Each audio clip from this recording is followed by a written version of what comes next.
Good afternoon, good evening, good night, whatever it is, wherever you are. It is Duct Tape Dynasty. Thank you for joining us. I am the Duct Tape Dude. I'm the dude. And I'm joined by Landon over here. And we've got a couple of celebs on with us. Yeah, these guys right over here. This is F1 Matt. This is F1 Coffee Corner. This is Terry. These guys are, well, in my book, at least, you guys are TikTok superstars when it comes to F1. Check these stats out that I've got for these guys. Combined, they've got over 60,000 viewers on TikTok or subscriptions.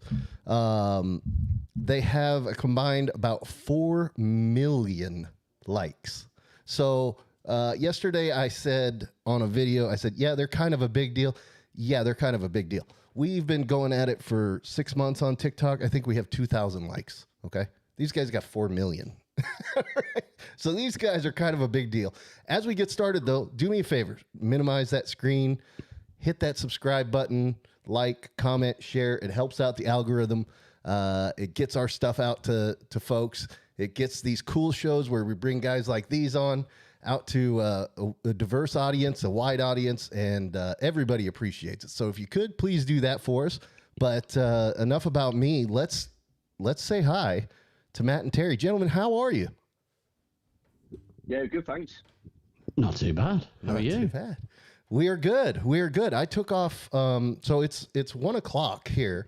So I actually took off work for this. So I'm very good right now.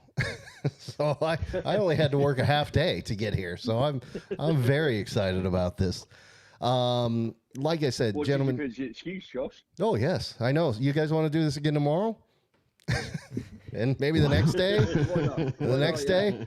Just start working half days, right? Subscribe. Yeah. Anyway, gentlemen, first and foremost, like I said, you guys are, in my opinion, TikTok superstars. I've been following you, watching you forever. I love your guys' content. But for our viewers out here, we're big time. I think we have 69 subscribers now. So watch out, people. 70. Oh, we hit 70? Oh, yeah. Oh, bummer. Yeah, that's great. I subscribed today, so you've now got 70. Oh, well, thanks. Are you going to unsubscribe after this if it doesn't go well? Who knows? Depends. Yeah. But actually, for the folks that are watching, if you haven't yet, there in the description of this video, there are links to their TikTok pages, or at least it'll say their @. And go give them a follow. Go check out their stuff. You won't be disappointed. They've got good stuff. These guys are F1 experts. They've been at it, I believe, your whole life. You've been F1 fans your whole life, right? I mean, over in Europe, over in England, are you both in England?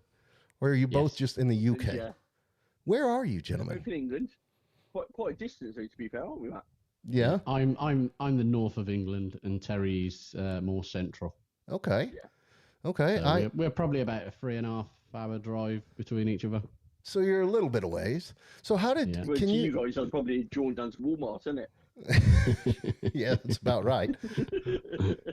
So first and foremost, as we get started, I want to allow you guys to give us, or ask you, please, to just give us a little bit about who you are, what you do, whatever you want to tell us, and how you got started with the TikTok and just give us the background on how we got to where we are today.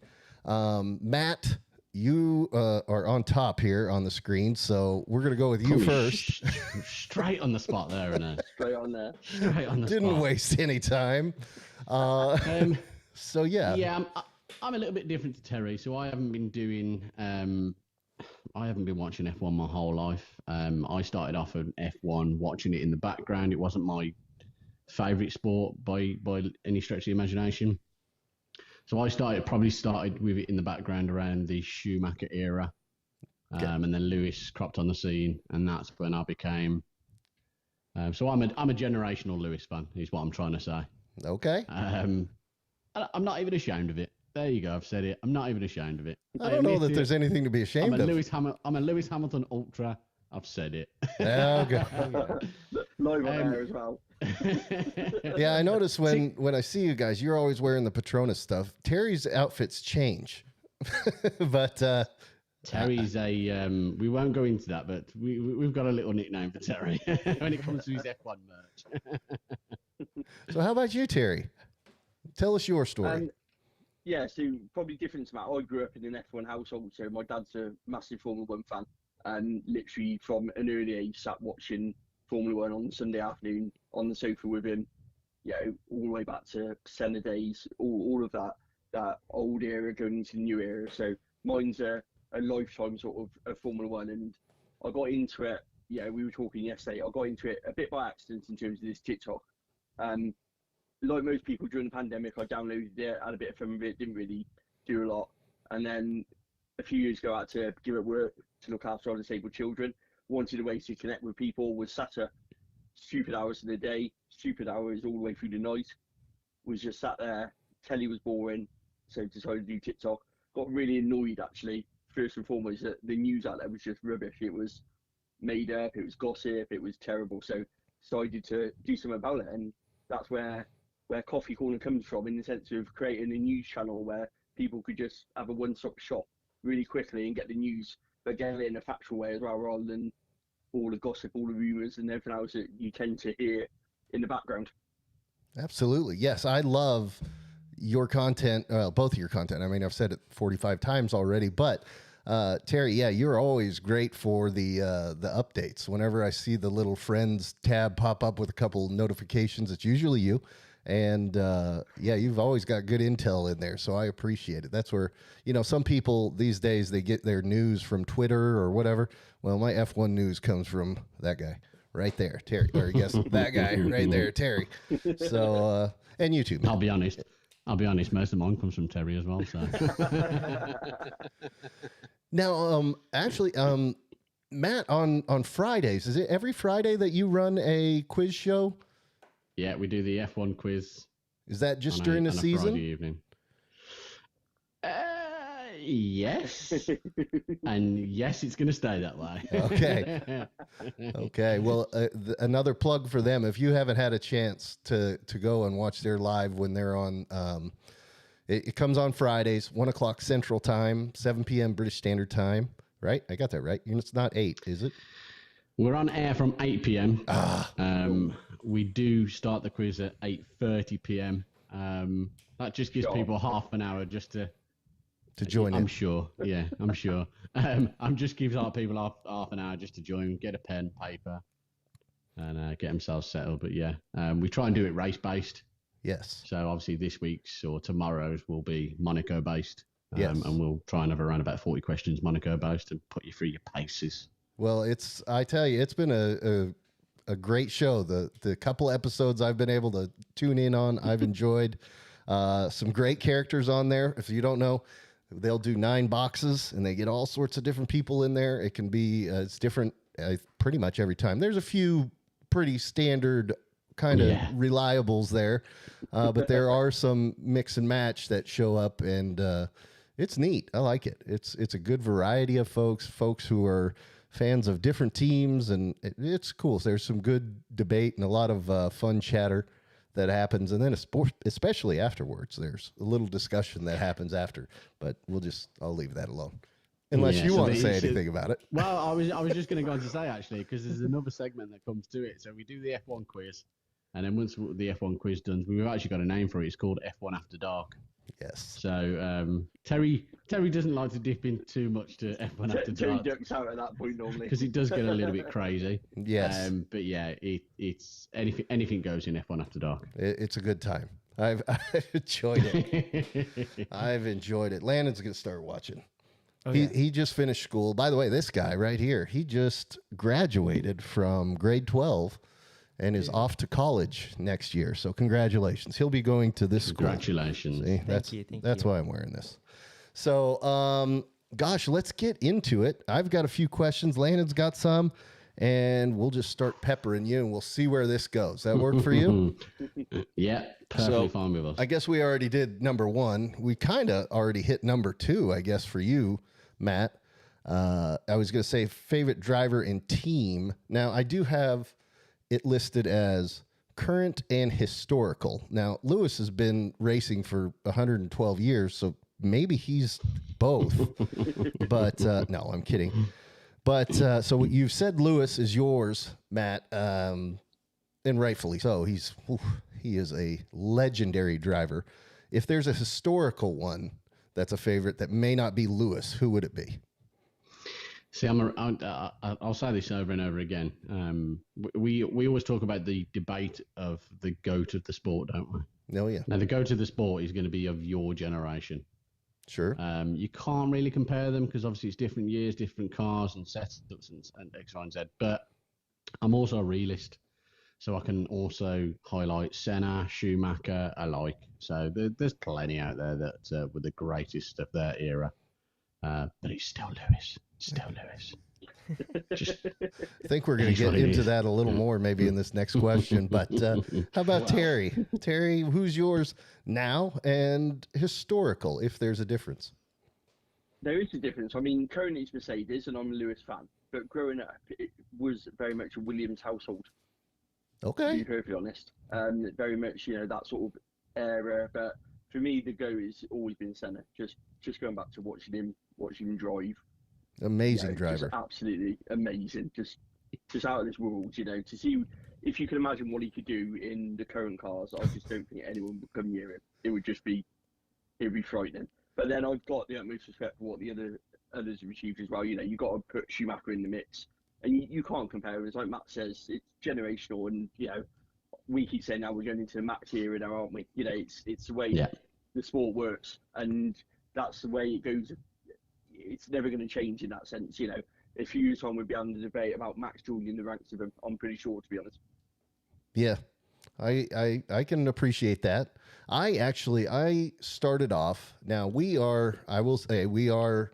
I don't want to say converts, but we are definitely products of the Netflix series. We came from Netflix and kind of ventured off of Netflix. We became fanatics because of the Netflix thing. So it wasn't just, hey, let's watch Netflix and take what they have. We started going out and researching, and so not to say that we know really anything about F1 comparatively. However, we absolutely fell in love with it because of the Netflix series, and now have become, I would kind of say, diehard fans. Yeah, definitely. Bucket list item, we've definitely got to get to a race. Now, I'll say my driver, I don't have a historical, although the Sennas and the Schumachers and all that, of course, but I wasn't watching back then.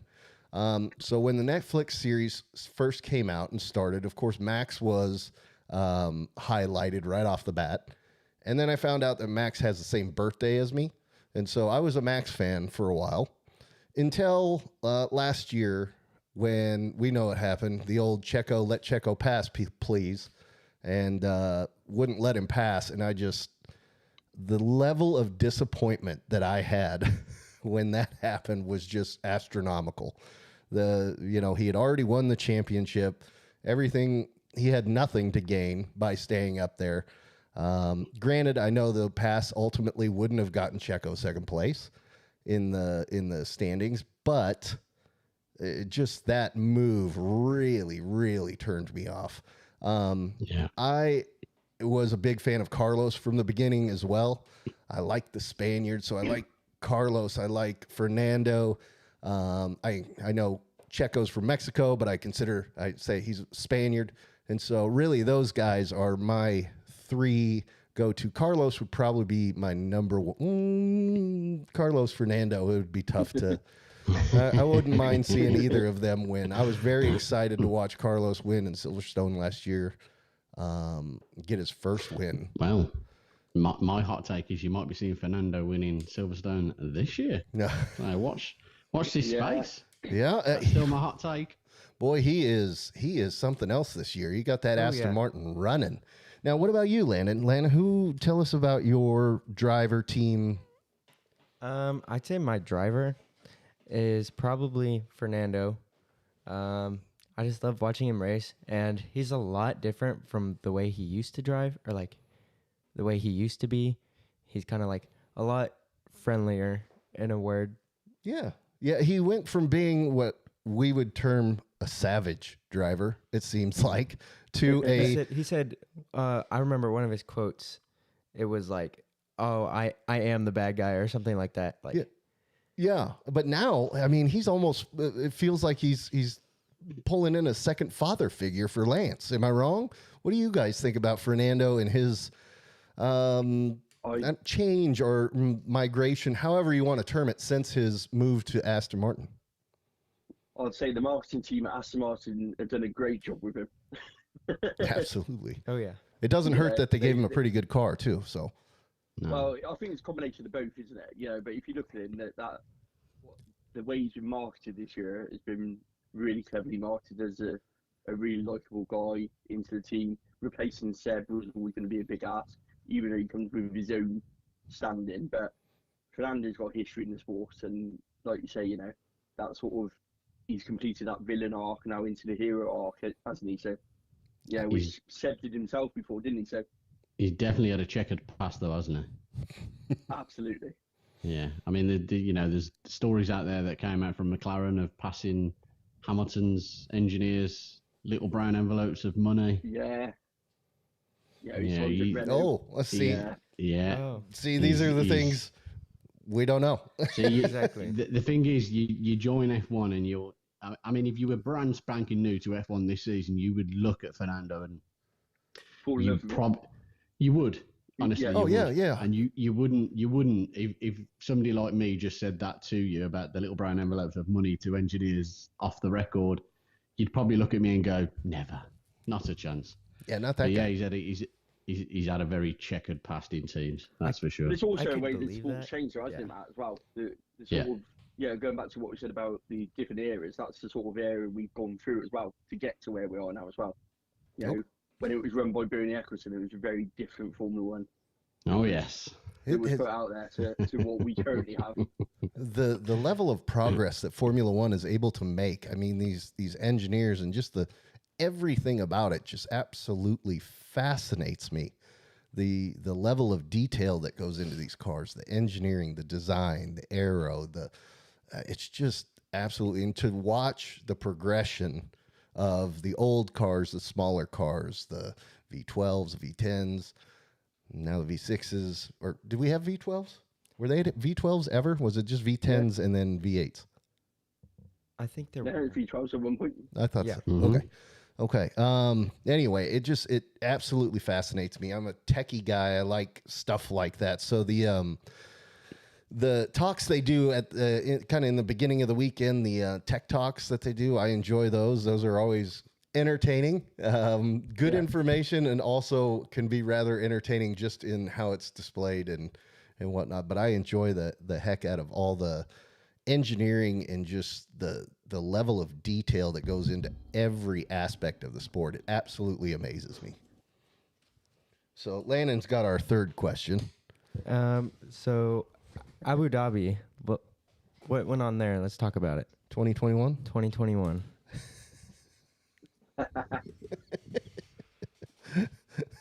Do you want me to go, Matt? So I guess Terry's up. Matt is I'll stay occupied. here until it's over. I'll stay here until it's over.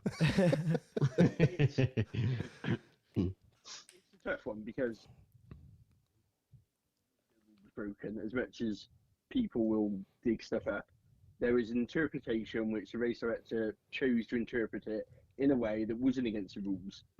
It wasn't the normal way, I must add, of interpreting how a safety car restart is done, but then it wasn't illegal neither. So I get both sides of the coin. In terms of what actually happened, ultimately we should have red flagged it, and 5 laps to go, 5-6 laps to go, it should have been red flagged.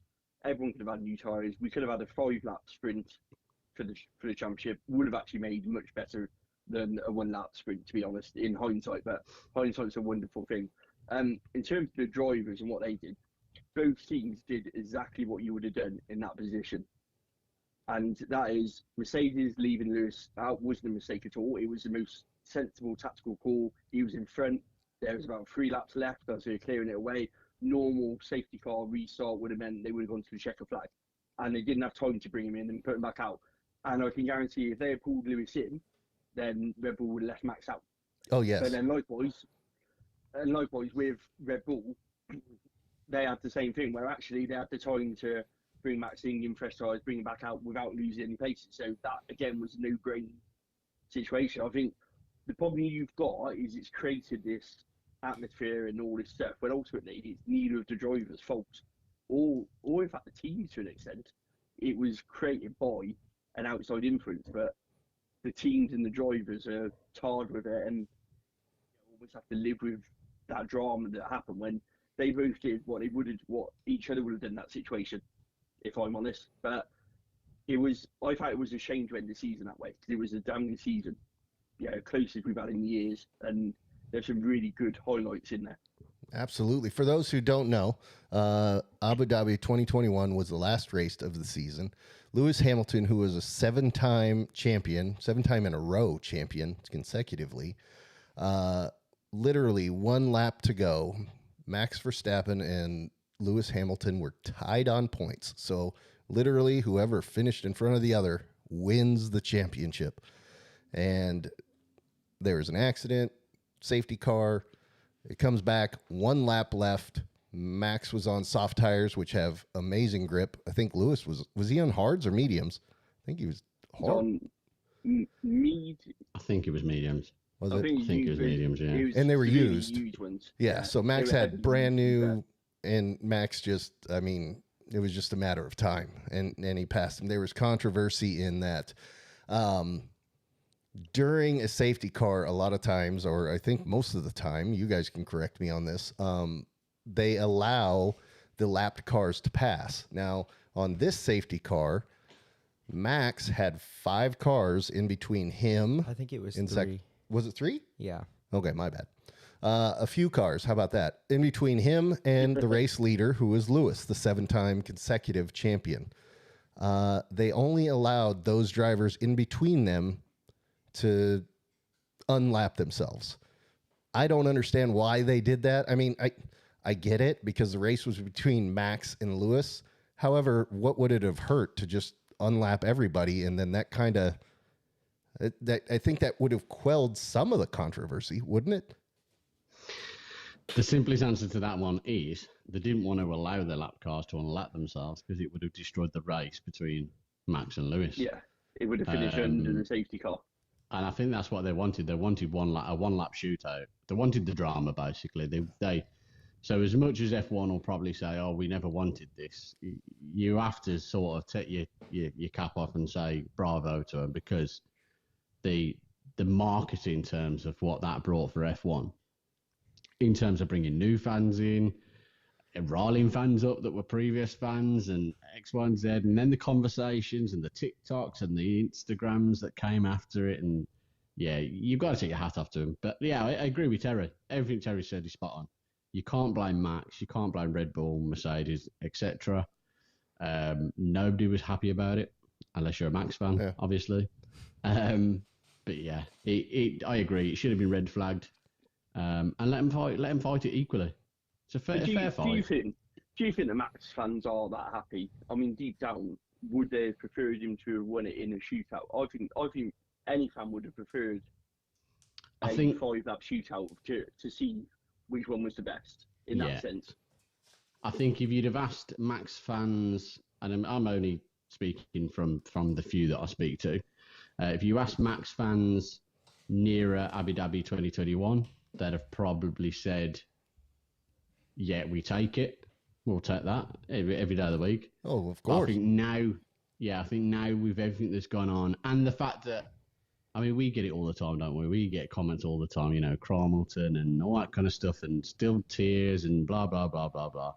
But it's a simple fact that I keep saying. Abu Dhabi 2021 is now and will always be a part of Formula One history.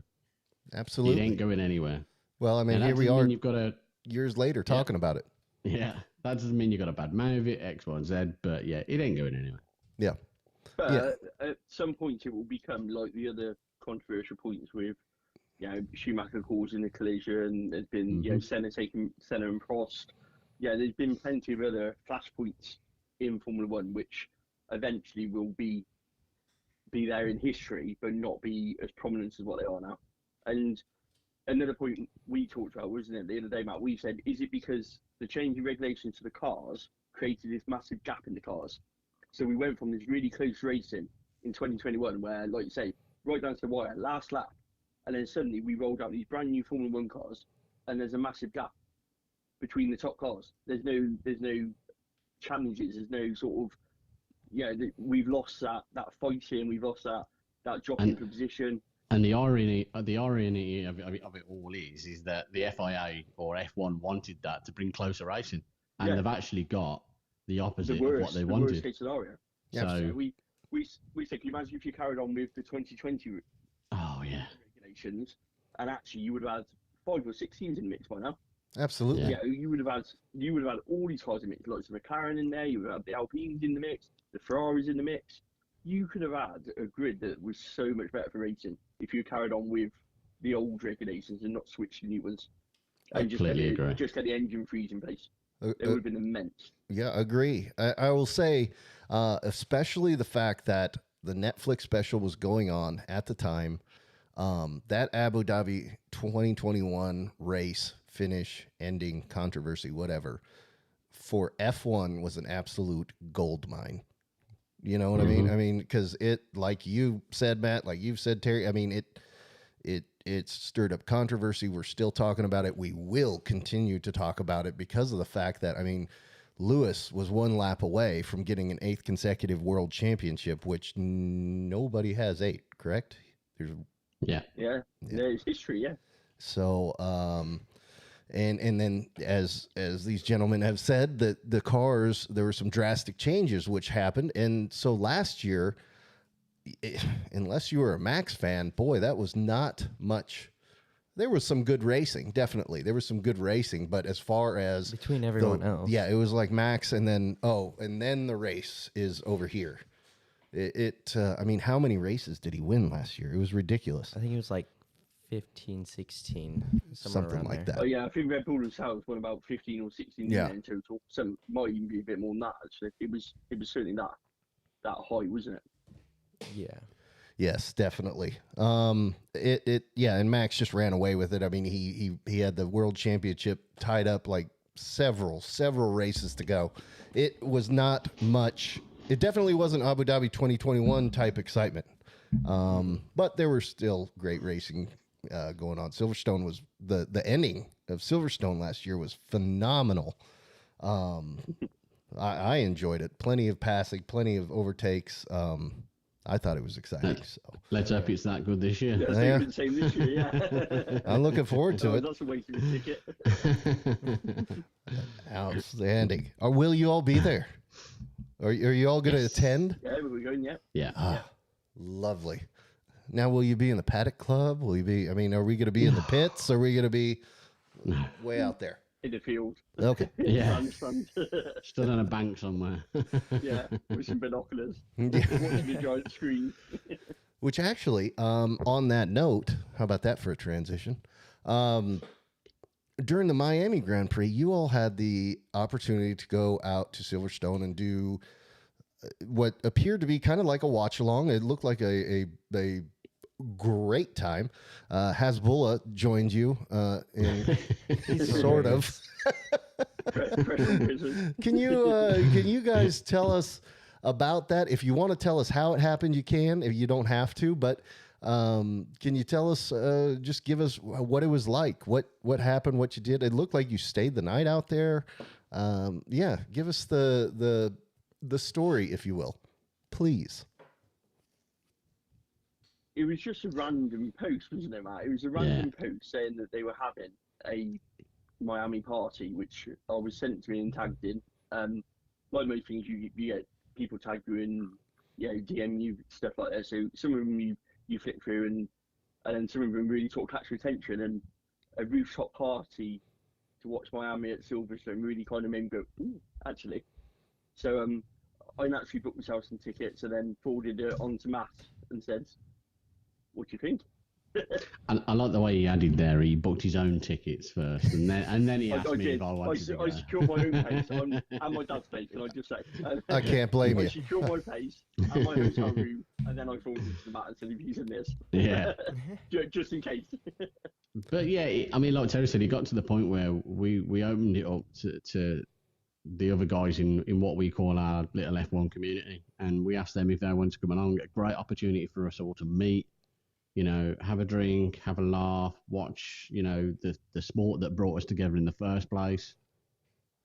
We had some laughs in there as well with certain people. Chris, if you are watching, we had some brilliant laughs. Chris did a shoey. So there's another TikTok first as well. So Chris did a shoey. It was just a fantastic time. And on top of that as well, we got to stop in the hotel. So we were trackside in the hotel. So we got to see a small bit of action in the hotel. It was just a fantastic night and evening, wasn't it? Yeah, and it was good to meet people as well because, a lot of people up until that point we hadn't actually met. We spoke online, but a lot of us hadn't actually been in the same room together. So it was really good to actually talk to people, sit down, meet them for the first time.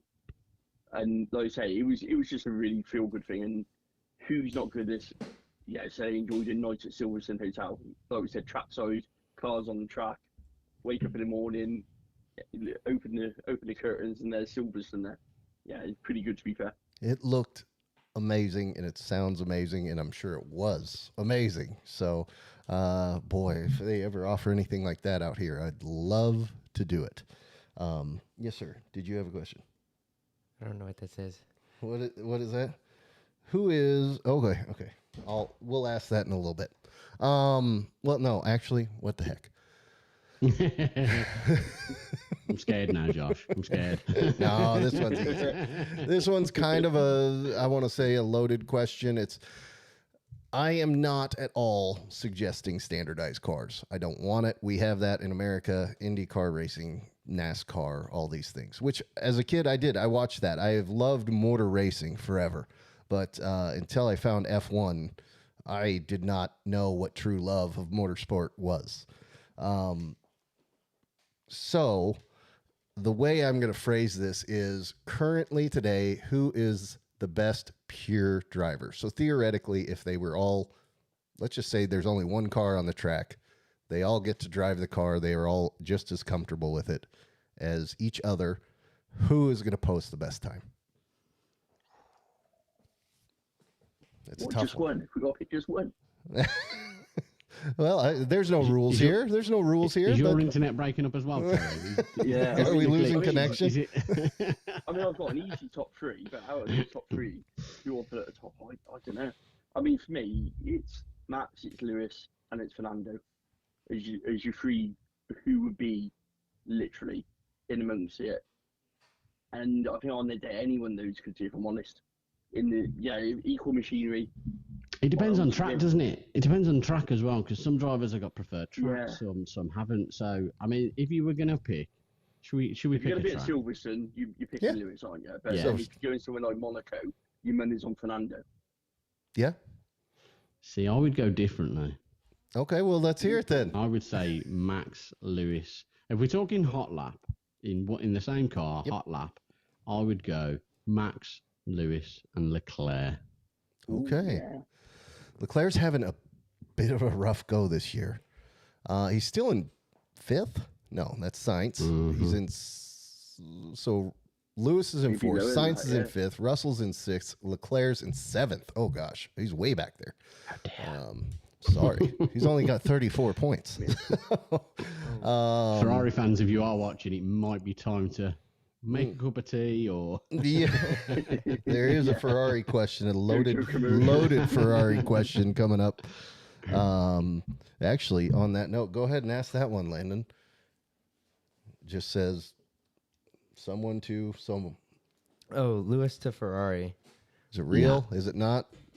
Yeah, I mean, even he said today in the press conference, didn't he, that there's not even been any contact. I think it's a clickbait story to drive some news up, and it's been put out there by probably someone close to Charles, close to Lewis, to help with contract negotiations, I'd say.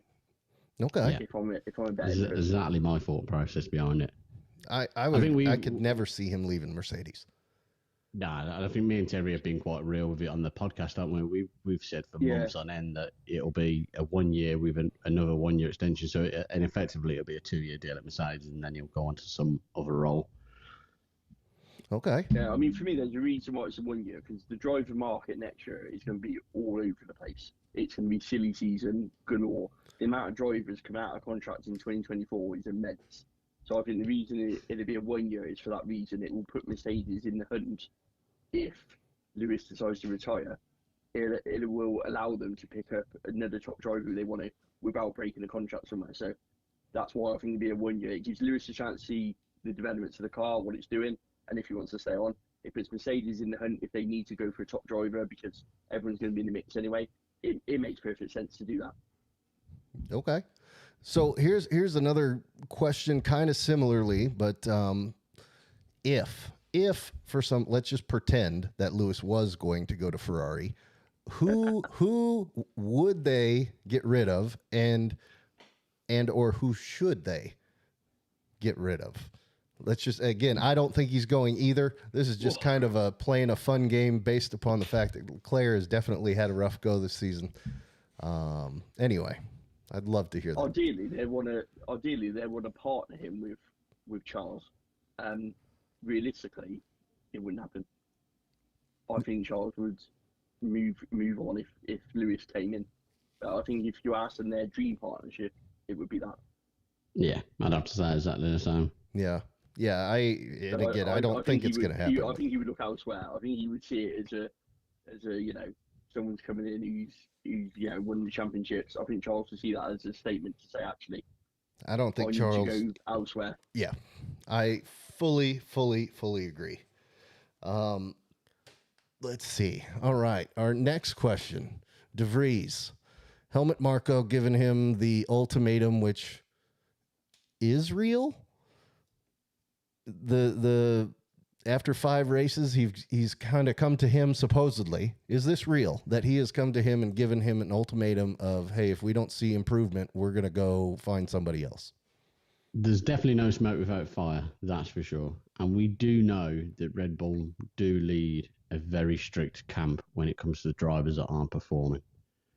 Having said that, I still hand on heart believe that Red Bull will at least give him to the end of the season. Yeah. Yeah. Okay. Yeah, and I hope they stand by that as well. I would hope I think, so too. Sorry, Terry. Go ahead. I'm with Matt on that. I think that at the end of the season, they might look at a change afterwards. I think they want Liam Lawson to get the experience he's getting in Super Formula over in Japan. I think they want him to do a whole season there. They did it with Pierre Gasly, didn't they? And it worked really well for him to get that experience under his belt. And I think it's more designed as a G-up for Nick. I think they're trying to maybe motivate him a bit by putting a rocket underneath him. And whether or not this sort of motivation will work, it can go either way, couldn't it? Yeah, we'll see. We'll see. I agree. I think they've got to give him a full season. I mean, it's just... Yeah, it would be like... I feel like they'd be like, yeah, you have till the end of the season to show us that you can stay in the car, or we're going to find someone else. Because there was a driver that we like to make fun of. I like to make fun of. Now, the guy is 9,000 times the driver I could ever be. I get it.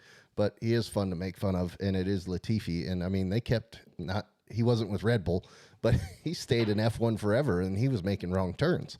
So I think if he gets this, granted, different team. But Matt's not smiling. Are you a Latifi fan? Complete opposite. Complete opposite. I, if anything, I agree with you. And there's probably I'd probably say a handful of drivers in the paddock that you probably look at and go, are you potentially taking up a space that somebody else with the extra talent could take? Now, that's a very controversial take to put out there, but it's just the way I look at it. You know, what you got to remember about F1 is it's a very hard sport to get into. There's only 20 drivers. There's only so many seats. There's only so many bums you can put on so many seats. So, and if you end up with a driver, I'm going to use this person as an example, but don't shoot the messenger. But Lance Stroll, for example, okay? Lance Stroll's in the seat. I've done it now, and I've said it. But Lance Stroll's in the seat. His dad owns the team. Is he underperforming? Is he not underperforming? You know, you read about it all the time. Is it his dad's keeping him in the team? Is it he's not dad? It's a difficult one, isn't it? But I'm using Lance Stroll as an example. So Terry, don't jump up now. Terry, you want to respond to that? I'll be back in a second. Yeah, it's a tough one for Lance because he's actually got podiums, and I think the Latifi played a part for Williams. You know, his money helps save him, helps secure him. So it's the age-old paid drivers versus drivers who deserve it, isn't it? However, at that point in time, I'm sure there's a lot of Williams fans out there who'd be quite grateful of Latifi's money, which kept him afloat. So it's a really tough one. I mean, Lance and Aston Martin is a really interesting one. I still think if they want to be serious title challengers, they're going to have to change him in the team, which I think is going to be a big ask. With obviously his dad owning the team for sure. But I think if they want to be serious title contenders for the Constructors' Championship, they need a driver who's going to consistently score points as well as Fernando. I think one thing we can all agree on is that if it does come down to that day where Lance does get the boot, we all hope Netflix is around the F1 paddock at that point. Oh my goodness! Oh yes. Or does Lawrence go out and buy Haas when they no doubt tank and then put Lance in that car? I mean, he can afford it, right? The guy's got enough money. I'm just kidding about that. Are you now suggesting that Aston Martin could be doing a Red Bull with AlphaTauri with another team? Well, that's what it would be. But no, I don't think that will happen. Yeah. But sure. Yeah. You know what? Let's go with it. That's my hot take. There you go. He's going to buy Haas when they go down, and Lance will start driving for them. Seb will come back. He'll be with. No, I'm kidding. Let's not go there. Joshua Jones, by the way. We do have some comments. By the way, okay, so here you go. This is our audience. This is wonderful. Oh. Here's one comment. Hauling cows, but still tuning in for a second. It's family. He's a not a farmer, but he's a future farmer of America. My cousin. He is currently hauling cows. So that's our audience. We have guys hauling cows. No, we also have other people on as well. But first we say that one. But, no, I'm just teasing. I tease him all the time. In our main show, we actually so over here in the States, the way we got started. It was primarily a football show, American football, and Andrew lost. He's one of our pickers. We have 6 pickers during the season that we compete against each other, and we compete for this trophy that you still have. Yeah, right. Anyway, but he lost in epic fashion last year. So every chance I get to tease him a little bit. So he's the guy that's actually calling cows. But Josh Jones says Lewis, Max, Alonso is his top 3. I know I'm a little late on that one, so forgive me, but I agree, and I think we did hear that as well. So just wanted to at least acknowledge Josh. Thanks for tuning in, Andrew. All you guys, thank you for tuning in, and yeah. Okay. Oh shoot! Now I lost my question. What was I going to say? Chain of thought's gone now, hasn't it? Look. Yeah. Oh no! Shoot, I had a good one. Well, let's just transition then to this weekend. This weekend is Monaco, which for us, I say the granddaddy of them all. The reason I say that is because for football, which is the primary sport in America, our Rose Bowl is the granddaddy of them all. The Rose Bowl game itself may not actually be the greatest game, but historically, the history behind it, etc., we call it the granddaddy of them all. So I call Monaco the granddaddy of them all. It is what I feel like the most popular race, maybe. However, the race itself, and see, I'm new, so please. Depends what your casting is popular, doesn't it? It definitely. How about that? It brings out the fanfare like none other. The boats and the richness and the money that shows up to that Grand Prix is unlike anything. Until you get to Las Vegas. Well, we'll see how that goes. That could be interesting. We talked about that yesterday. I'll say something about that later on. But Monaco, though, historically is not a great overtake track. So the racing itself isn't necessarily the greatest racing, but it is something that we all get excited about. It's Monaco week. So here we are. It's Monaco week. I hope you guys are excited. I know you guys are excited. What are you looking forward to? Do you have any predictions, feelings, desires, etc.? Let's talk about Monaco. How about that? It's a tough one because, like you say, from a racing enthusiast point of view, the actual on-track action isn't the best. It's winning qualifying majority of the time unless you get safety car, wet race. For me, I think I'm looking forward to qualifying. We know what happened last year with Red Bull, red flagging, Q3. I think Q3 this year is going to be... Oh, I've gone now, I'm sorry. I didn't But no, I mean, I think this year there's going to be a real change to Q3. I think a lot of drivers will want to put a hot lap in straight away. They're going to want to bank a lap early on. I think it's going to make that qualifying really interesting because they're going to want to go out and go, right, I want that lap, I want it banked in case something happens like it did last year. It's happened a couple of times now, hasn't it? So that's my take on it. In terms of cars on track, interesting because the Red Bulls can't rely on that pure power. It's not a track for that, which can mix it up.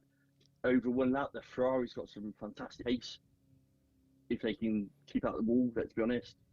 And you can't count out Aston Martin in it either over one lap to get. If someone like Fernando puts it on the front row, potentially in pole, you ain't getting past him the way he defends at all. So there is some interesting stories going on there. But going back to what you said, it's a jewel in the crown for Formula One, isn't it, in terms of who's who, the ritz that goes with it. So I'm sure it's very different if you're at the track experiencing that atmosphere to watching it on TV, which might not be the best.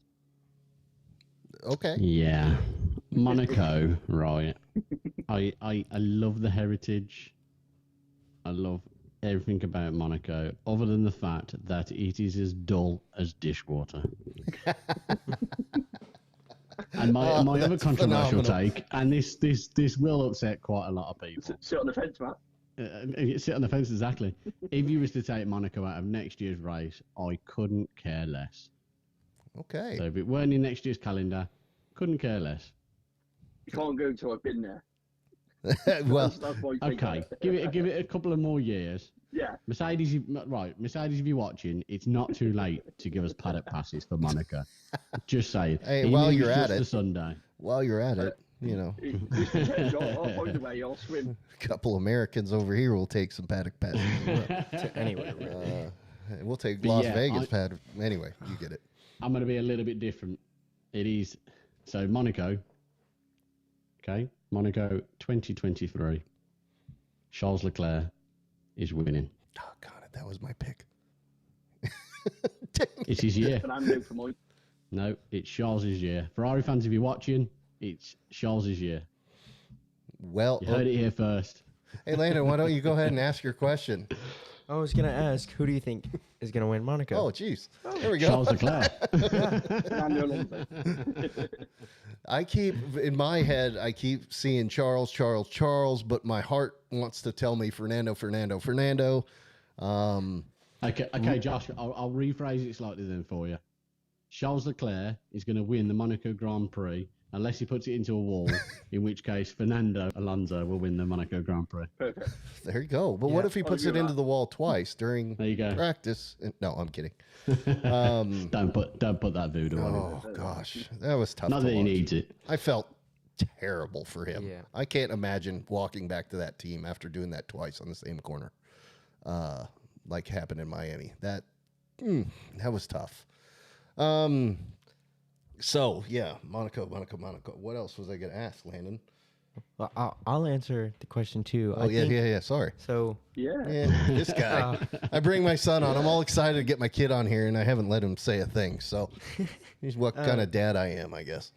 I think either it's going to be Fernando, or I feel like Checo could do it because he really excels in the street circuits or the street. Yo, yeah, course, he's the king of whatever. the streets. That's for sure. Well, or at least that's what they call him. That's what I've heard. So I remember what I was going to say. It really, anybody but Red Bull would make me happy. I would love to see anybody but Red Bull. Sorry, win. Red Bull fans, but It's just got warm in here, isn't it? it just, I don't know. The good thing is Josh said that. We're off the hook. Yeah, the American said it. Leave it to him. The fact that it's been 1-2 for every race this season has been like, it's just like, it's not competition. it's not. And It's then a little you're boring just seeing You're the preaching same to the thing. wrong person here. Yeah. So anyway, that's there you go. Take it or leave it. But I'm taking Moving it. on. Anybody but Red Bull. So yeah, maybe you don't want me to go to 1,000 followers so I can come on live and say things like that. Yeah. Well, shoot, guys, that's actually the end of my questions. Was there anything else that you feel we haven't covered? Anything about F1 that you would like to say, or any floor's open? How about that? Floor is yours. I think I've got something very positive to say for once, Terry. Please. So for Not months, controversial. and no, it's not controversial. This is our moment. This is our told you so moment, isn't it? I would sing that. Okay, so I'm going to clip this and send it to you. Got it? This is our told you so moment with the Mercedes upgrades. It's just our smuggler. This is our smug look. This is our sitting back with your feet up, paper out, cigar, and all that kind of stuff. No, look, we've had some stick over the months, haven't we? We've had some proper stick. You don't know what you're talking about. This, that, and the other. Yeah. This guy smiling. Yeah. We believe them as well because we can look like a pair of Yeah. complete muppets, can we? Let's be honest about that. But now we've been talking about Mercedes upgrades for quite a while, Josh. We've been hammering the message of what's coming and taking a bit of flack for it, as I would say, quite a lot. And it's actually it's quite nice to see it come to fruition today when it rolled down the pit lane slightly to go. It's got side pods. It's got all the new stuff we said it was going to have. Happy days. Yes, indeed. Indeed. From that point of view, Now, just hopefully they do something. Hopefully it gives the car what it needs. Yeah, I mean it's going to be tough because it's not a silver bullet. They're actually going to go backwards, I feel, slightly before they go forwards, and I think for Mercedes fans that's going to be a bit of a pill to swallow because everyone's expecting this car to perform. I think you can see from the pictures on it, it's not honed in quite right yet. It's not 100% where they want it to be. It's clearly set up to gather data to then mould it to how they want it to be. So there's going to be a step back potentially. It might be the same or thereabouts before it gets better. Ultimately, it's a better performance in the long run that it's going to give them. So it'll help them get closer. I think it's the right move to make. It's just not going to be as instant as there's a group of fans who think it's going to be. I think we say it time and time again, don't we? We were talking about, obviously we all know Imola never happened, but Imola would have been the race to gather data. Monaco, you're not really going to gather that much data other than what it's like following cars, because that's essentially what it's going to be doing. Barcelona is going to be the one. Barcelona is going to be the key one for Mercedes, where, obviously that's where the cars are used to testing. So Barcelona is going to be the one where they're going to collect a lot of data, and then we'll see from there. But like Terry said, you've got to be real with it at the same time, haven't you? They're not just going to bolt these parts on and then just go, boom, we've caught Red Bull. It's not going to happen. But it might put them in the mix with Aston. Sure. More so. So it's definitely going to get interesting. It's an interesting design concept, though, because they haven't carbon copied anybody at all. Yeah, the side pods have got a bit of Red Bull in them, a bit of Ferrari in them. Front suspension's got a bit of Red Bull, but not quite the same. It uses different rods in it. So again, they still tried to do their own thing rather than just copy. And it's not a design feature because they could have gone the same way as Red Bull, is what everybody said. They had the capability to design it the same way. Yeah. They made a conscious choice to not go down that route and take some Ferrari style on the side pods and the bodywork. So that's really interesting to know that they could have gone the Red Bull route, but turned away from it for whatever reason, and have done this sort of mix-up of the two. Okay. Well, I'm. I just want to get back to real racing is what I want. That's why I said the anybody but Red Bull kind of thing. Right now with the racing being Red Bull than everyone else, it's not as entertaining for me, and I don't think anyone else. So I want to see anybody catch up to Red Bull.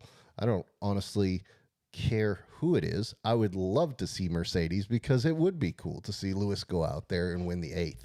To be able to witness history would be so neat. Again, I talk about we are a football show primarily. That's how we started, at least. We're obviously branching out and doing a bunch of other things. But, oh, shoot. Now I lost my thought. I can't remember what the heck I was going to say. Well, okay. I guess it wasn't a very good thought. I mean, you were talking about just hoping to see really anyone catch up to Red Bull here. Yeah, bottom line, competition is great. And when it's that was what I was going to say. We witnessed history on our side with American football in Tom Brady being the greatest footballer ever to live, and to be able to sit and witness and be here for that is just cool. It's been neat. And so I definitely would not mind seeing Lewis and Mercedes finally catch up and capture that 8th title. I mean, how neat would that be? That would be the celebration. I can't even imagine what that would be like. But ultimately, Josh, I mean, that's what me and Terry have been saying for months. It's not even just about one team catching up.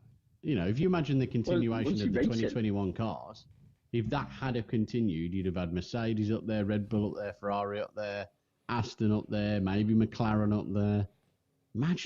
Could you imagine going into Monaco weekend of all weekends with all of them being on sort of similar? Just like getting the hat, wouldn't it? And just picking a name out.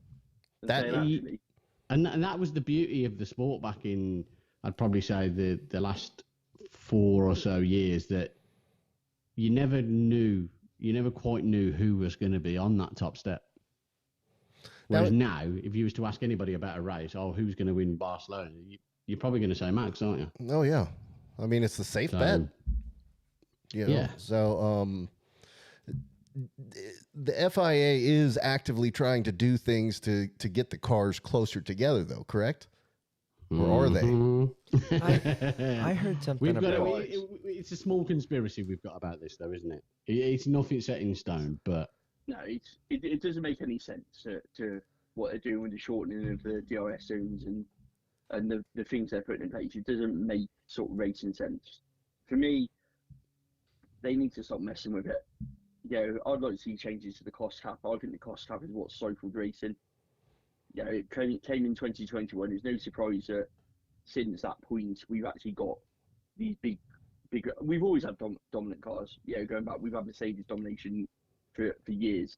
But you did get closer racing in those periods of it. Ferraris were in amongst it quite a bit until obviously we had engine gate, didn't we? So that kind of put pay to that one. But ultimately,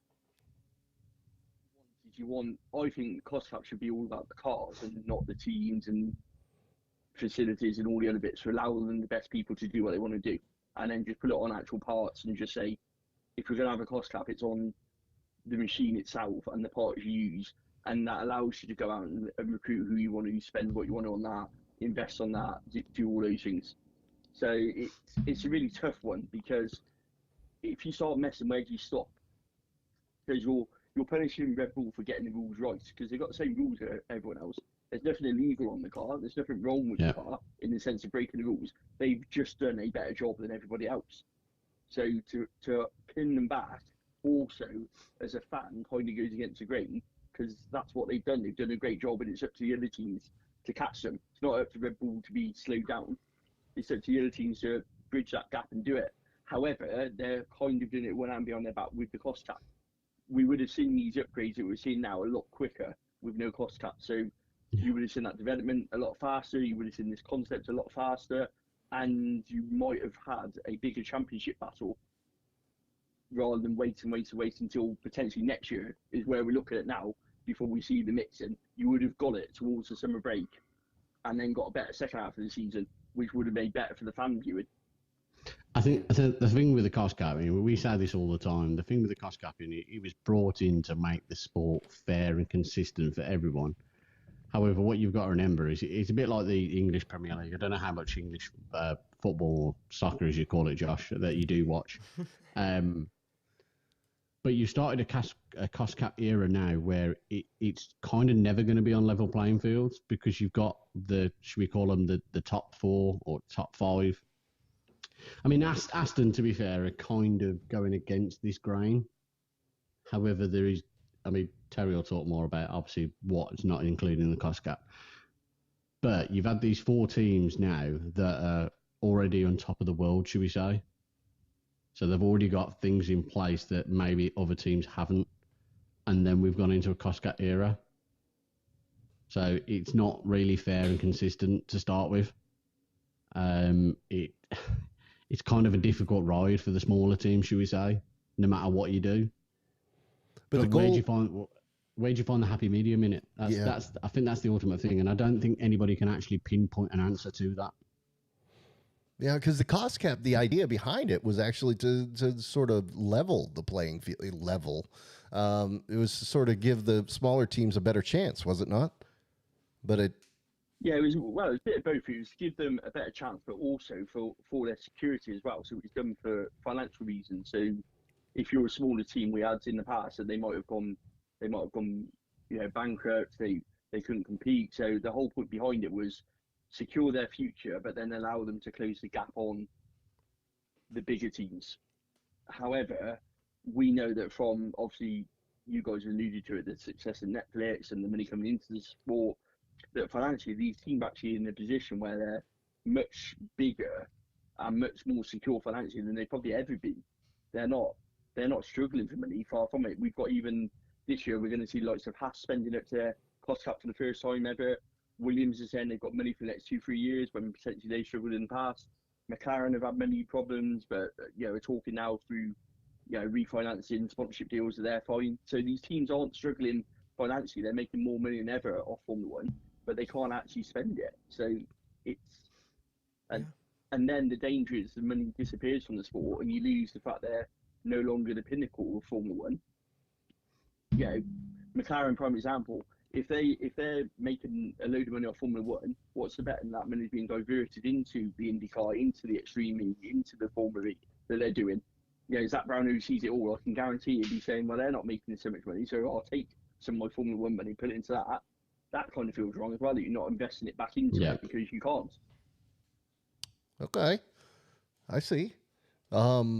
It's a whole can of worms. Yeah, it is. It really see, is. and we go to Aston Martin. So Matt was saying, so Aston Martin's new factory, 240 million is outside of the cost cap because it was agreed before the cost cap and then delayed due to COVID.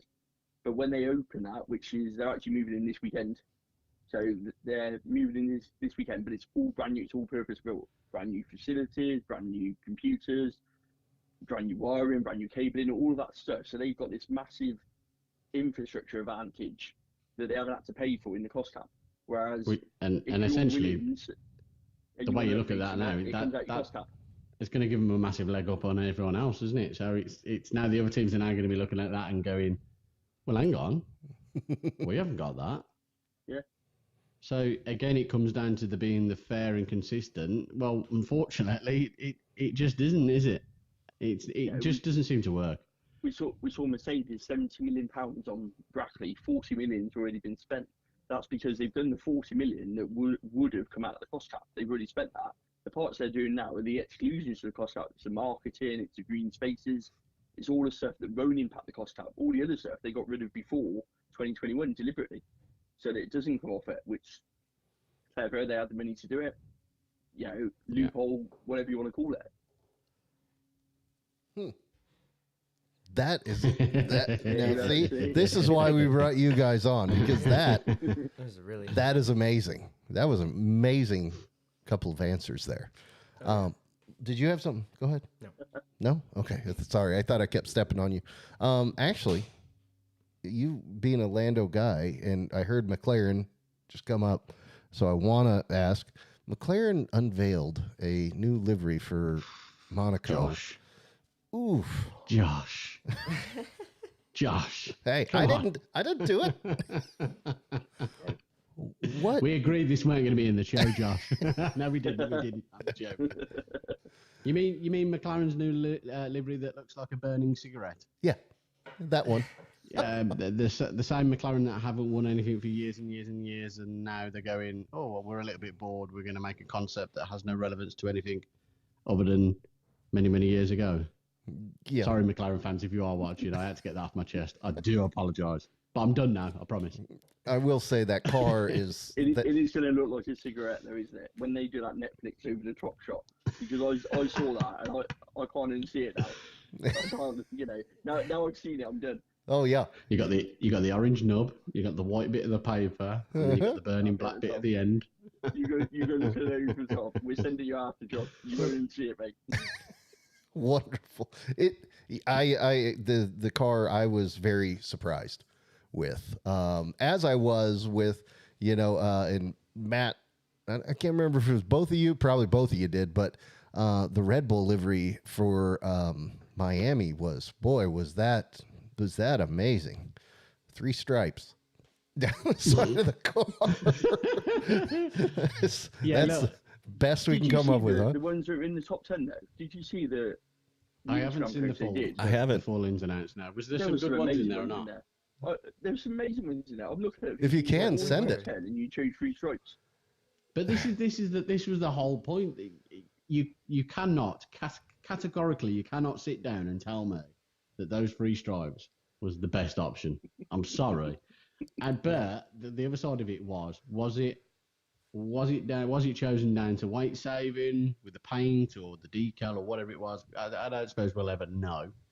Well, we'll find out, won't we, with the next one?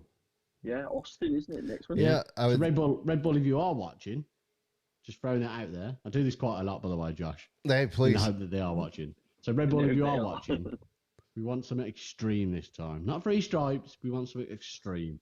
There you go. There's something my 2 that actually pennies. looks nice. Anyway, Danny Ricciardo on horseback. On the side of the car. That's what I got. That's yes. what I submitted. Red Bull is having a competition where you can submit a livery recommendation for their Austin race, and if they pick yours, then of course you get to go. And I've struggled. Of course, I want to submit one, but I've struggled because some of the designs that I have in my head are really neat and fancy, but then I go, but they chose 3 stripes, so. If I really want to win this thing, what do I do? Do I just put a stripe down the side of the car and say, here you go? Or do I make it Give it to the kids. look like essentially you get 3 Sharpie pens in your 3 fingers and your thumb, and you just do that. I think that's how they design like a Texas flag. I'll have to show you what I've got so far. I don't know. I'm not very impressed with it. But then again, maybe I should send that in because I was not impressed with Red Bull in Miami. So, well, as it would seem, less is more. Yeah, apparently, because I created some pretty fantastic designs as we've talked before. My expertise, if you will, if there's any expertise for me in this, is not this part, the talking and the whatnot, although I do enjoy it. I enjoy the production of everything. And so that's why I like the graphics and the creating videos and unfortunately, I think I suck at content. So I don't get many hits and views, but boy, it looks neat in my opinion. So anyway, so I have a lot of fun trying to design the Red Bull car, but it's I very quickly get way too detailed, and I just know that that's not going to go anywhere with them. So we'll see what we come up with. Maybe I'll just put a checkered flag down the side and call it good. Have you submitted them now, Josh? Not yet. So if you do submit them and you get a +1, Just It saying. is. It's a plus one. It's Terry won't mind. Terry won't mind. all right. Well, that's good to know. And next time y'all are going to the Paddock Club or the rooftop at Silverstone, just send a plane our way. So, Yeah. yeah. But we have got the Williams livery, haven't we? We haven't talked about that one, Matt. That's- I haven't seen that one. I haven't seen it. It's going on tomorrow, isn't it? It's tomorrow, isn't it? They're doing something 12 o'clock tomorrow with the golf partnership. Golf. Oh, that's and right. Williams. Now, Which they haven't Yeah. said what it is, and they're being a bit cryptic on social media. They're saying that they've put a lot of liveries up and saying you asked and all of these things on there. So, But if it's a golf livery, then surely that has more relevance than McLaren's. Triple Crown. yeah.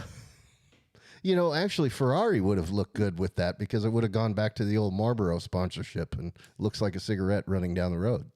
Yeah, I mean Ferrari could have done something off the cuff, and they could have gone for something like, I don't know, yellow. Last year, Should we actually. not go there again? Yeah, I know, it's happening now. It's happening. Last year, when they turned their drivers into minions, that was hilarious. I mean, how gorgeous would that didn't go car well, have did it? been in yellow? Just one race. They put a yellow flash on the tail. I was disappointed to see the drivers. Yeah, I was disappointed to see the drivers just in yellow, and the car was the same apart from a couple of dashes. I'm, Yeah. I am a what do you call that? Sarcastic kind of guy. So if I was ever Snap. yeah, right, if I was a driver, let's just say I was Charles on that team, and they put me in that yellow suit, I would have a special helmet made, and it would have the minion goggles on it, and I mean, play the part. They look like bananas or minions, one of the two. But anyway, I thought they could have. Bottom line, it seems like the liveries can be a little better than they have been.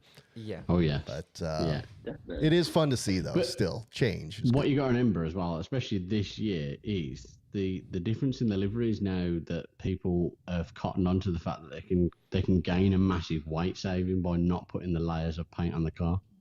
There's a lot of carbon fiber exposed this year, isn't there? Yeah. Yep. Yeah.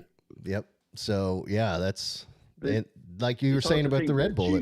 It could have been the weight saving from just okay, let's put 3 stripes. And, yeah, Terry, sorry I interrupted you. Go ahead. No, I was going to say it's hard to think that just 2 years ago Williams had to ask for permission to strip paint off their car to put it to black carbon. And now it's the norm.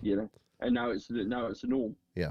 Whereas they had to go and ask for special permission to strip it off and put it to the carbon because of the livery rules. Yeah, now it's standard. I wonder what it'll be like next year. I mean, I don't know too much about carbon, but can you add colorant to carbon? You can have colored carbon, yes. Yeah, I suppose you. There yeah, you go. You could. Next year. There We'll it just have is. Carbon cars. Oh my gosh, Carbon cars with dapper colour in them. that actually would look kind of neat. Maybe if they did it right. I old love the food color crops of- you put in, wouldn't it? Can you like imagine a red carbon. carbon Ferrari going down there? Yeah. Colored carbon Would look is my pretty cool, wouldn't favorite. it? That would look okay. F1, if you are watching, that was my idea. Yeah, It's Matt's idea. and I'm his +1. So He's invited Just to go on all the the website races. now and trademark it. yeah, Write that one down. yeah, absolutely.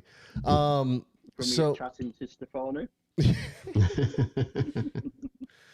So, okay, one more question for you guys. It's kind of I'll just ask it. What is, if you will, your favorite thing about F1? Is it the racing? Is it the technology? Is it the just gathering with friends? Now, I would want to say, well, it's all of it. But if you had to separate it out and say, what is the best part of F1 for you? This is just an opinion question, no wrong answers. What is your favorite thing about F1?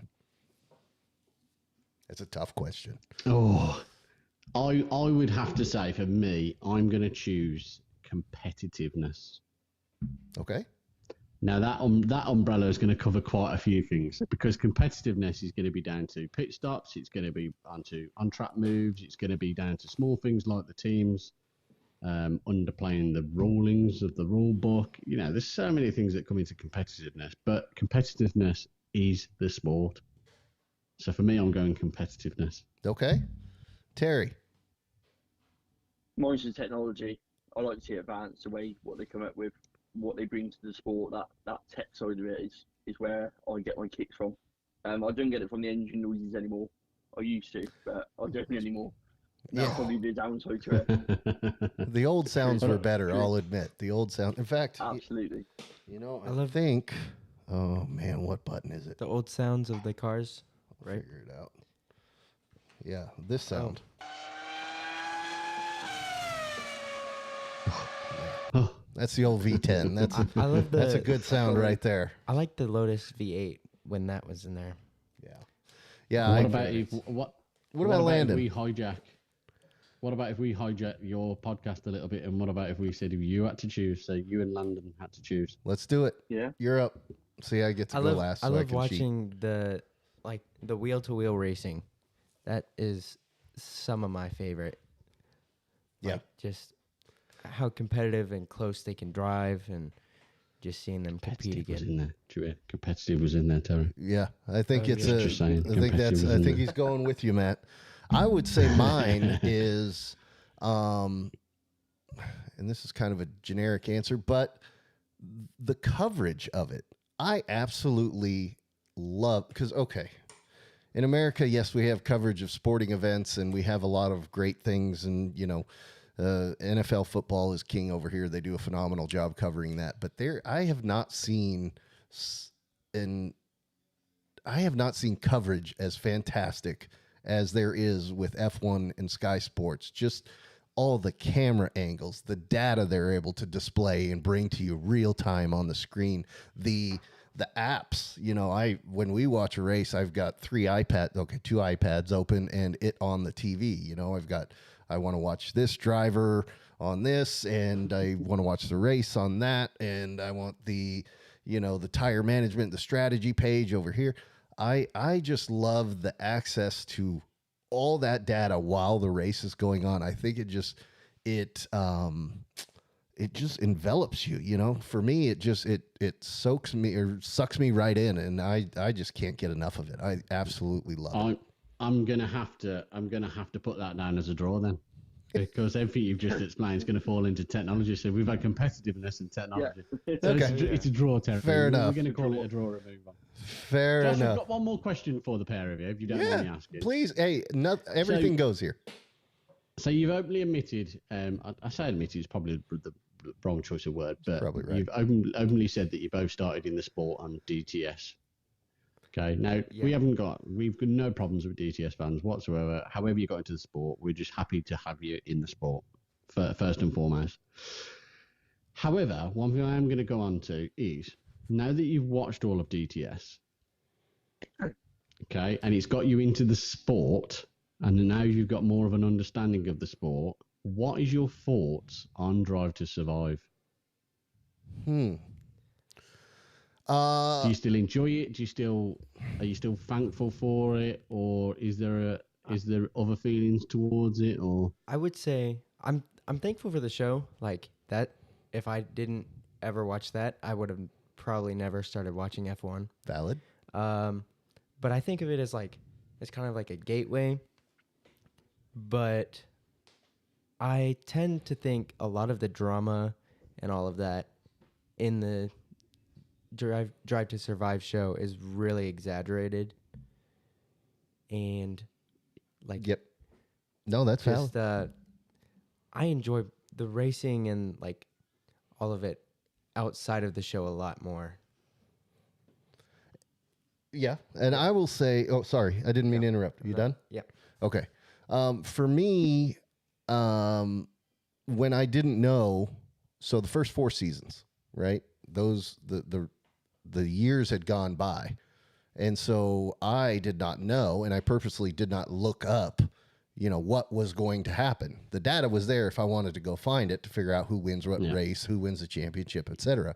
So that was a lot of fun to watch. I will admit, though, the last season, which of course, they filmed during the season, so it's going to come out after the season. I already knew what happened. It just wasn't as much. Now, another aspect of it, I will say, and I get it, something you guys don't know about me. I've been in production for video and stuff for over 20 years. I was in a movie. I have drone footage what that's movie? used in other movies. Well, we're coming back to that. Josh, No, by the way. no. Moving right along. You're muted. No, I'm kidding. But I've been in production for a long time, and so I know, that a lot of the drama that was, and at the time I was watching it as well during those first 4 seasons, even though I didn't know what was going to happen. I knew that a lot of the drama was probably manufactured in the way that it was edited. So I was able to see past a lot of it, but I do think as far as good TV, it was good TV. But it definitely was not as entertaining. I'm far more entertained by the actual race and being involved like we are now. I'm following it daily. I'm watching your guys' stuff. I'm always on the F1 apps and gathering as much information as I can because I'm just fascinated by the sport, and I get a lot more entertainment out of it that way now than I do going back in season 5. I watched it and I hadn't seen season 5 yet, but as I said, I already knew what happened because the season was over. It wasn't as much fun as just being part of the season and feeling that I don't know what's going to happen again. Does that make sense? Yeah. I can say I did really enjoy being able to see more of like what happens behind the teams and like behind the races and like what's going on behind the scenes, I guess. Great point. And that's something I did say. I do love the access though. The access to be able to meet the drivers and theoretically get a feel for who they are. Granted, they can play that up any way they want with editing. However, I think they did an okay job of representing guys. Now, I don't know any of them, so I could be completely Team wrong. principal meetings. Yeah, there's some entertainment fireworks there. I have it. So how about, so now let me shoot the question back your way. What do you all think of DTS? I enjoy it. I enjoy it from the, like you say, the access beyond there. I think I know that, so I'm totally cool with that.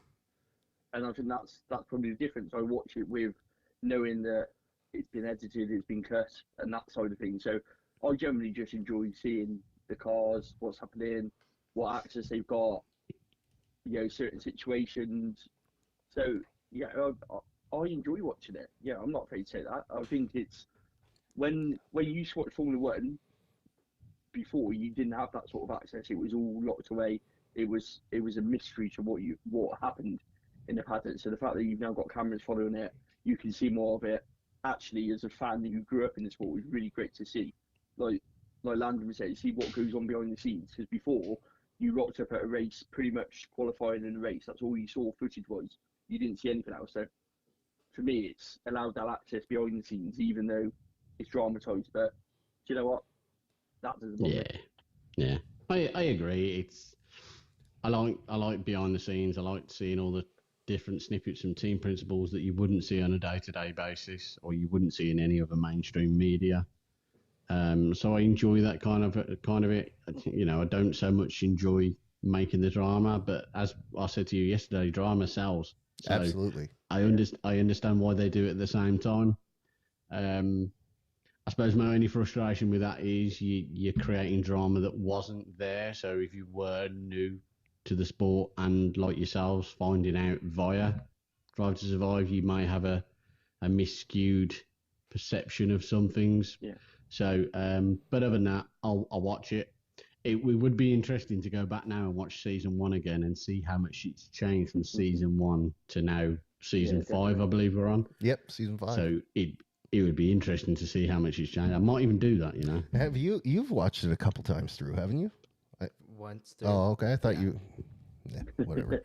Yeah, I might do that as well. I've been going back and watching the old races. I love. We have all the subscriptions and whatnot to F1 and F1 TV and this and that and the other thing. So yeah, we do. We enjoy going back and watching races. And when Imola was canceled, family was in town for for his graduation. We actually on Sunday, which would have been the race, we pulled up the Silverstone race from last year and put that on and watched that. Nice. Yeah. It was just a fun race to watch. So we enjoy even when we do know the results. It's just fascinating. I just love it. It's amazing.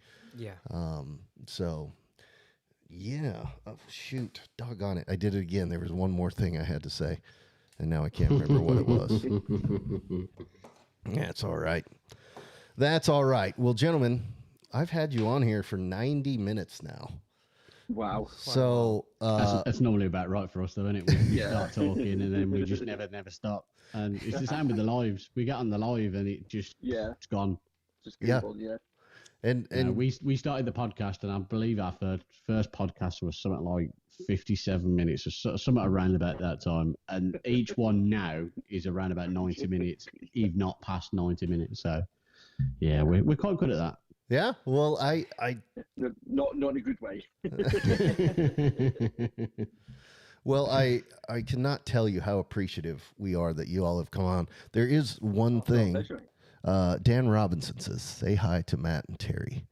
So Dan Robinson in the F1 comments, yeah, F1 Dan, thank he you. says, "Hey." So Dan, thanks for tuning in. We really seriously appreciate it. And if you could go ahead and hit that subscribe button, like, share, comment, follow, whatever, all that stuff. Yeah, and I just want to say, Josh, if anyone is watching this and is on TikTok, can they also follow Josh's page as well to get his TikTok account up and running a bit as well? Because I second that. he's a bit of unknown in there, and we need to get some people to get you up to 1,000 so we can get you on some lives on there as well. So Well, if you are watching, make sure you hit his TikTok follow button as well. I appreciate it. All our stuff is as it says on the top of the screen.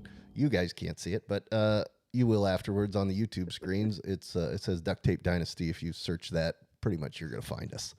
So He's on both of mine and Terry's friends list as well. We have shared videos recently as well. Little plug if I can, Josh. please, yes, the floor is yours. I want to open it up to you. Anything else you want to talk about, say, mention, and Landon, I know you got to go. If you got to go.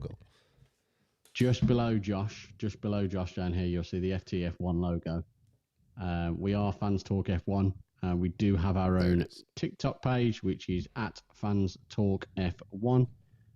Talk as in spelled TORQUE.